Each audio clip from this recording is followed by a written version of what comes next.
Well, this is for the generosity ministry team. We had a really good discussion. We came up with some pretty good ideas. So just go ahead.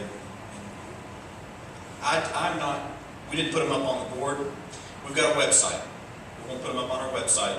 Anybody can look at it. Anybody can go on and make comments on our blog. And if you have an idea or a suggestion, feel free to jump on there. But the web address is sites, that's sites.google.com/site/FUMC generosity.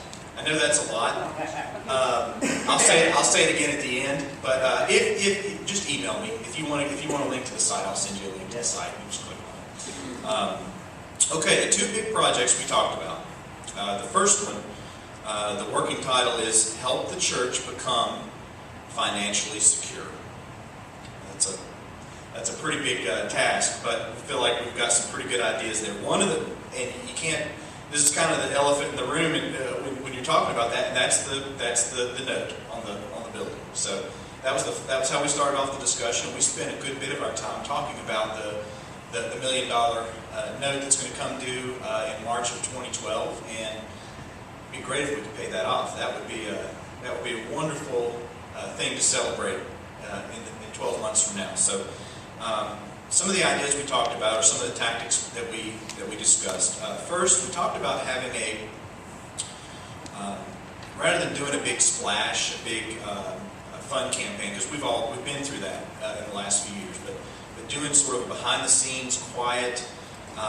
We called it a pace setter dinner, but inviting having Diane put together a list. And I think, Bill, correct me if I'm wrong, but we did this in the beginning of the campaign. Something very similar to this, what we're going to try to do at the end of the campaign. But bring together a group and see how much of a dent we can put in that $1 million note with just that group.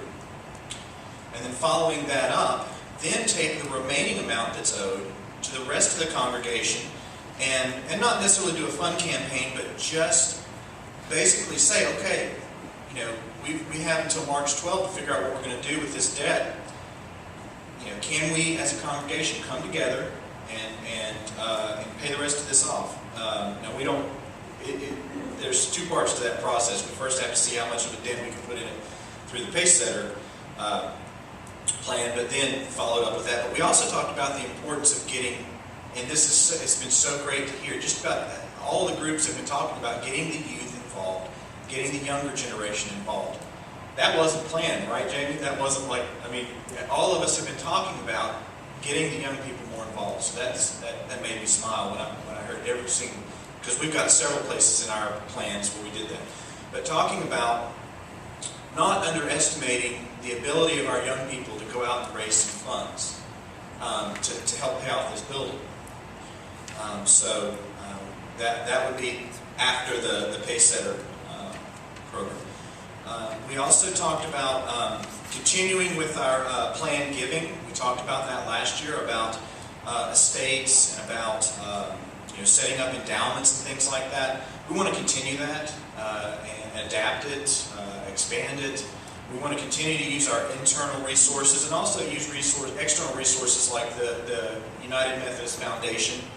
And make sure that we've got a legacy. Give people an opportunity to have a legacy and to continue to support the church for generations to come.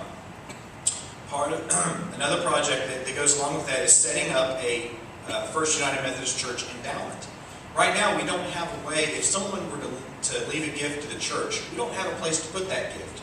We kind of have to decide what to do with it, and it probably have to go through a committee and all this and that. So if we have a general endowment, and the UMC Foundation has told us how to do that, we have to go through a process, there's some legal things we have to do, but we set up an endowment, then we can collect all those gifts and put them in that one place, and then when there's a need, we can go to that endowment and work from there.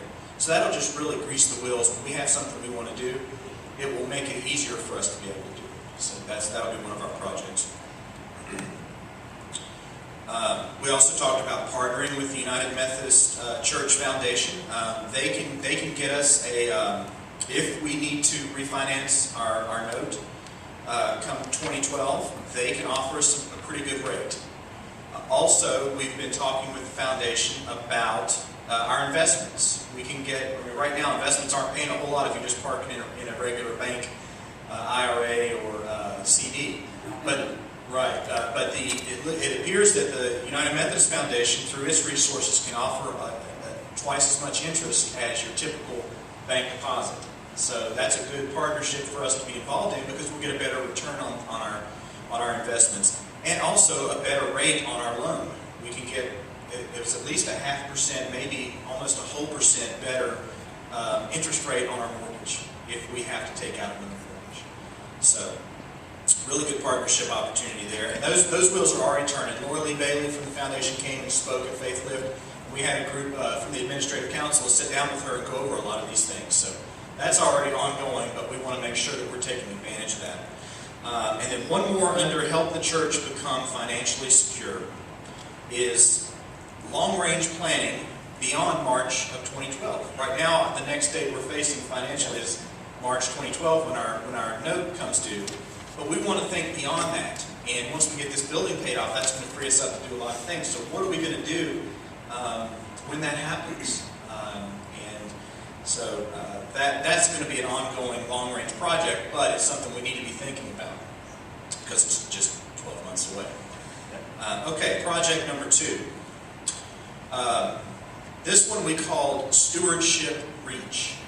And Reach, some of the words we tried, we had a hard time coming up with the right word. We also talked about the word stretch, expand, basically asking this congregation to, this congregation is already doing so much. It's already so generous. It's already active. I'm just going to ask you to just see if we can stretch a little bit more. And if we keep stretching a little bit more, that'll just create results. Okay. Along with that theme, stretching our stewardship campaign. We do an annual stewardship campaign. And one thing that we're not necessarily doing is including every single person in the church. Also, we're also doing it in the context of finances. We're not asking people to make promises beyond their finances. We're not asking for the time and the talent commitment. So if we stretch our current stewardship campaign to include, if you don't have to just put money on your pledge. You can pledge to help build the Habitat House, or you can pledge to help teach Sunday school class. Whatever it is that you've identified that is your area of where you can give something, encourage them to do that. We also talked about the importance of including our children in that process.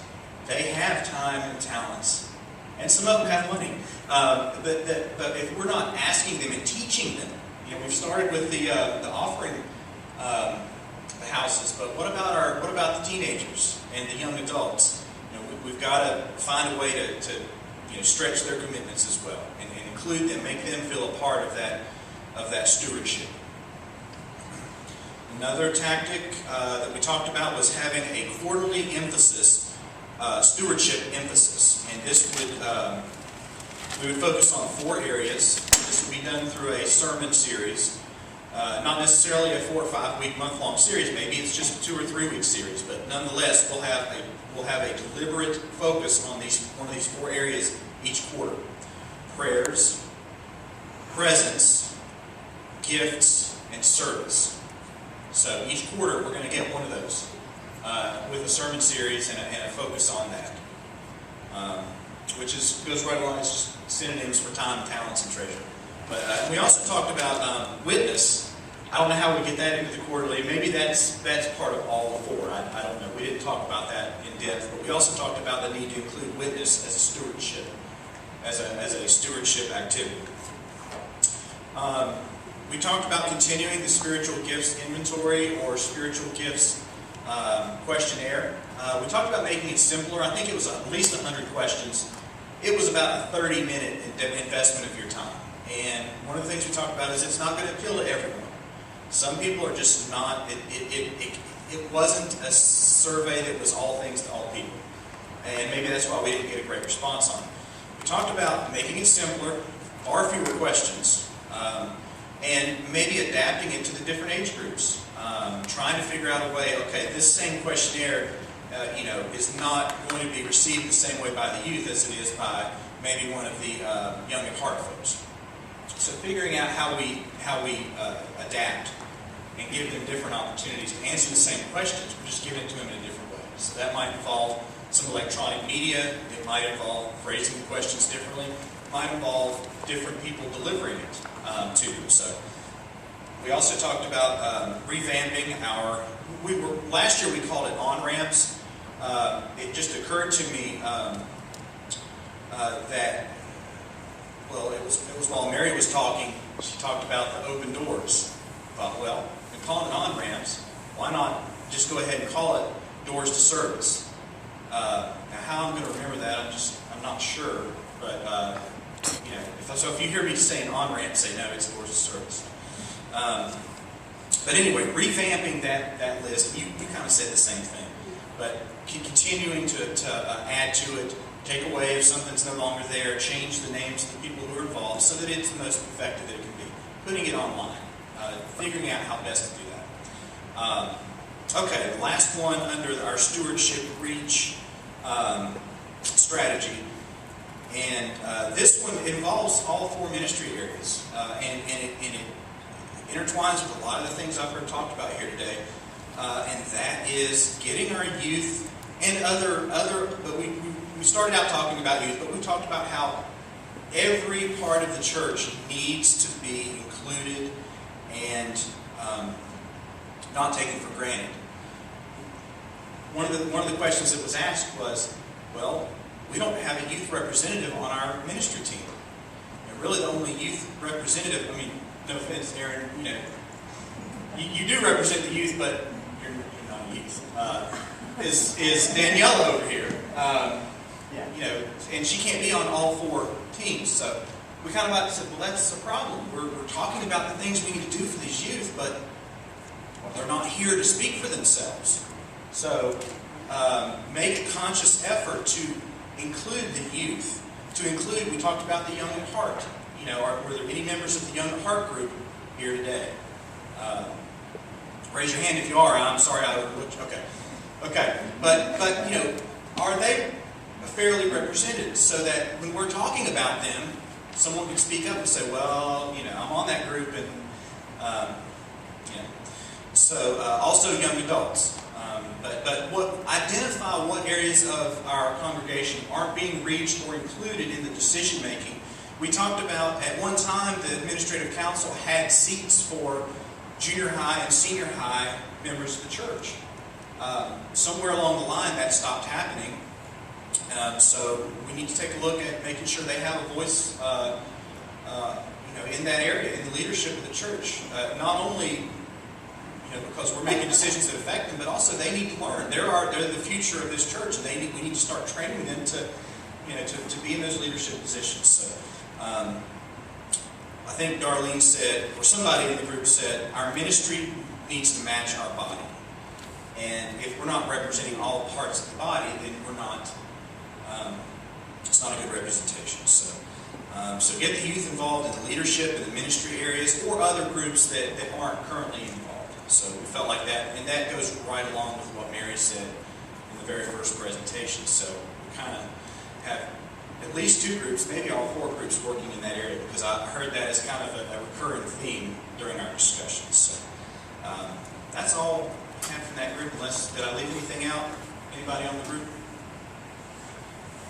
Again, that website is sites.google.com/site/FUMC Generosity. I will find a way to get that emailed out to everyone, so if you want to see it, you can take a look at what